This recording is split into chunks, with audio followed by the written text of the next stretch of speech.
Assalamualaikum warahmatullahi wabarakatuh. Perkenalkan, nama saya Mira Rana Dalufa Zafira dengan Liga Digit NIM terakhir 055. Di sini saya akan menjelaskan materi geometri, yaitu pada bab 4. Di sini saya akan menjelaskan definisi 4.1, yaitu tak sama kaki, dan sama sisi. Nah, yang pertama tuh, segitiga ABC tak sama kaki jika dan hanya jika tidak ada sisi yang kongruen. Jadi sisi atau panjangnya itu tidak ada yang sama. Contohnya tuh pada gambar pertama ini dan kedua ini. Nah, di sini nih tidak ada sisi dan panjang yang sama, maka disebut tak sama kaki. Nah, yang B, segitiga ABC sama kaki jika dan hanya jika memiliki paling sedikit dua sisi yang kongruen. Jadi contohnya tuh pada gambar ini. Nah, jadi dua sisi ini memiliki sisi yang sama. Jadi itu minimalnya itu memiliki dua sisi yang sama. Jadi disebut sama kaki. Nah, yang C ini, segitiga ABC sama sisi jika dan hanya jika ketiga sisinya kongruen. Jadi seperti pada gambar ini, segitiga ini terdapat tiga sisi yang sama, jadi disebut sama sisi. Nah, apakah segitiga sama sisi itu bisa disebut sama kaki? Jawabannya bisa, karena syarat segitiga sama kaki kan paling sedikitnya itu dua sisi yang sama. Nah, pada sisi sama sisi ini, segitiga sama sisi ini kan terdapat tiga sisi yang sama. Berarti kan sudah memenuhi syarat yang segitiga sama kaki. Jadi segitiga sama kaki bisa disebut dengan segitiga sama sisi. Nah, selanjutnya yang D, pada segitiga sama kaki, sisi yang berbeda disebut alas dan sudut yang mengapit alas disebut sudut alas. Sedangkan sudut lainnya disebut sudut puncak. Nah, jadi ini turunannya dari yang B, yaitu sama-sama membahas segitiga sama kaki. Nah, jadi segitiga sama kaki contohnya pada gambar ini. Nah, ini segitiga ABC ya. Nah, jadi ini disebut dengan alas. Yang bawah sini BC, B ke C ini alas. Nah, ini terdapat sudut B dan sudut C. Nah, ini disebut sudut yang mengapit alas atau sudut alas. Nah, yang ini, yang pada sudut A ini disebut puncak, sudut puncak. Nah, selanjutnya kita akan menjelaskan tentang teorema 4.3, yaitu segitiga sama kaki. Nah, di sini yang berbunyi, jika dua sisi pada suatu segitiga kongruen, maka sudut-sudut di depan sisi tersebut adalah kongruen. Nah, di sini terdapat segitiga ABC. Nah, yang diketahui adalah segmen AB kongruen dengan segmen AC. Nah, yang akan dibuktikan tuh adalah sudut B apakah kongruen dengan sudut C. Nah, jadi kita buktikan segmen AB kongruen dengan segmen AC. Ini adalah yang diketahui dari sini. Ini adalah yang diketahui. Nah, jadi segmen AC kongruen dengan segmen AB. Ini adalah menggunakan sifat simetris kongruen, yaitu sifat yang kongruennya itu bolak-balik gitu. Contohnya kayak ini. Apabila ada segmen AB kongruen dengan segmen AC, maka segmen AC kongruen dengan segmen AB. Seperti itu. Nah, selanjutnya terdapat sudut A kongruen dengan sudut A. Ini merupakan sifat reflektif, yaitu sifat yang kongruen terhadap dirinya sendiri gitu. Nah, selanjutnya ada segitiga ABC kongruen dengan segitiga ACB. Nah, ini sesuai dengan postulat 15, yaitu sisi sudut sisi. Nah, itu yang berbunyi, diketahui kesesuaian antara dua segitiga jika dua sisi dan sudut apit pada segitiga yang pertama kongruen, bagian-bagian yang bersesuaian dengan segitiga yang kedua, maka kedua segitiga itu adalah kongruen. Nah, misalnya ini ibarat kayak segitiganya dibalik gitu, gini. Jadinya itu adalah kongruen. Nah, selanjutnya ada sudut B kongruen dengan sudut C. Ini termasuk dari definisi 3.12, yaitu yang membahas tentang kongruen. Nah, selanjutnya di sini ada akibat 4.1. Ini akibat 4.1 itu adalah turunan dari teorema 4.3. Nah, yang bunyinya setiap segitiga sama sisi adalah segitiga sama sudut. Nah, di sini terdapat segitiga sama sisi A, B, C.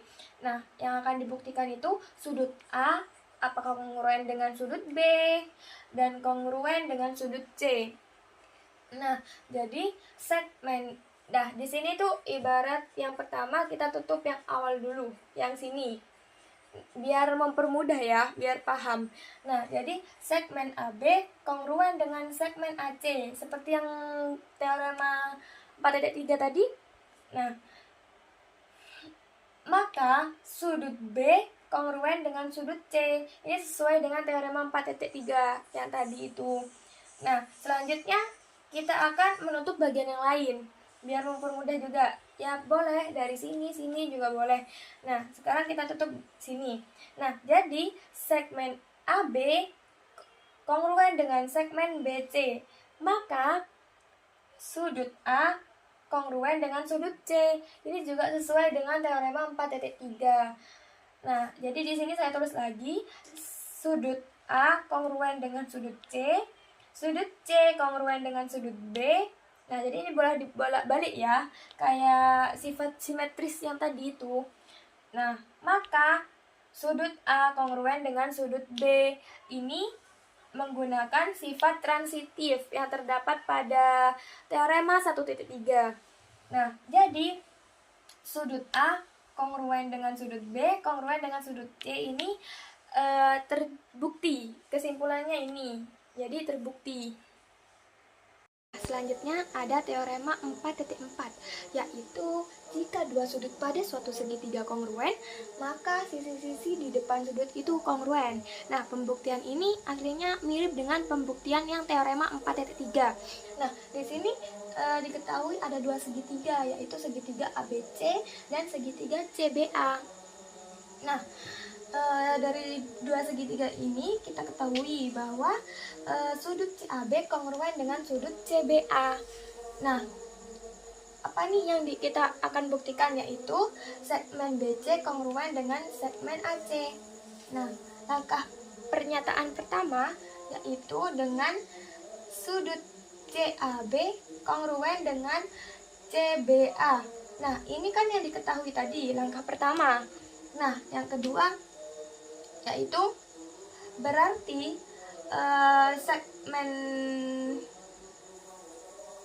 AB kongruen dengan segmen AB.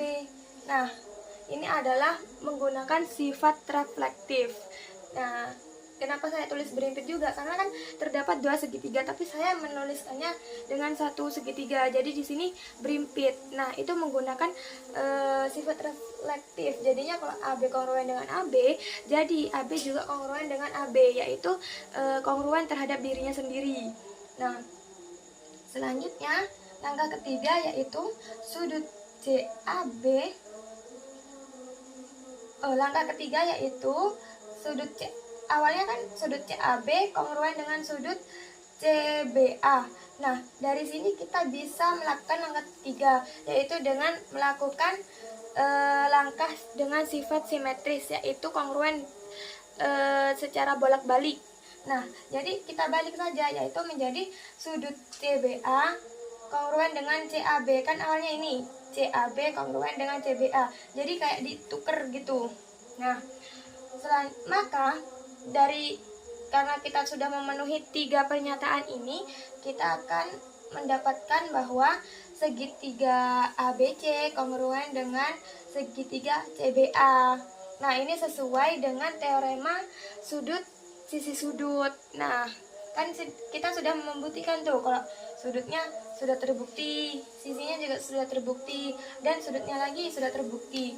Maka segmen AC kongruen dengan segmen BC atau segmen BC kongruen dengan segmen AC, kan boleh dibolak-balik. Jadi pembuktian ini adalah terbukti. Nah, selanjutnya ini terdapat akibat 4.2. Nah, akibat 4.2 ini adalah turunan dari teorema 4.4 atau anakannya gitu. Nah, bunyinya itu setiap segitiga sama sudut adalah sama sisi. Nah, jadi akibat 4.2 ini ibarat kebalikannya dari akibat 4.1. Nah, jadi di sini terdapat segitiga ABC. Diketahui sudut A kongruen dengan sudut B kongruen dengan sudut C. Akan dibuktikan yaitu segmen AB kongruen dengan segmen AC kongruen dengan segmen BC. Nah, jadi kan tadi sudah diketahui nih, sudut-sudutnya sama-sama kongruen kan. Nah, jadi sudut B kongruen dengan sudut C. Kita menggunakan sudut alas. Nah, maka segmen AB kongruen dengan segmen AC ini sesuai dengan teorema 4.4. Jadi gini kan. Jadi yang di depan sudut B itu kan segmen AC. Nah, ini harus kongruen juga dengan yang ada di depannya sudut C. Nah, yang di depannya sudut C kan segmen AB. Jadinya segmen AB kongruen dengan segmen AC. Nah, yang selanjutnya kita buktikan dari sisi lain. Nah, ibarat kita tutup yang sini ya. Ibarat kayak dibalik gitu segitiganya. Nah, jadi ada sudut A kongruen dengan sudut B. Maka segmen AC kongruen dengan segmen BC. Nah, sama ya kayak tadi. Nah, jadi yang di depannya sudut A kan segmen BC. Nah, kan harus kongruen juga yang sama yang di depannya sudut B. Jadinya yang di depannya sudut B kan segmen AC. Jadi segmen AC kongruen dengan segmen BC sesuai sama teorema 4.4. Nah, jadi kesimpulannya segmen AB kongruen dengan segmen AC. Nah, segmen AC kongruen dengan segmen BC, maka segmen AB kongruen dengan segmen BC. Ini menggunakan sifat transitif. Nah, jadi segmen AB kongruen dengan segmen AC kongruen dengan segmen BC itu terbukti. Jadi cukup sekian dari penjelasan saya di sini. Kurang lebihnya saya mohon maaf. Apabila ada kesalahan, mohon dimaafkan. Wassalamualaikum warahmatullahi wabarakatuh.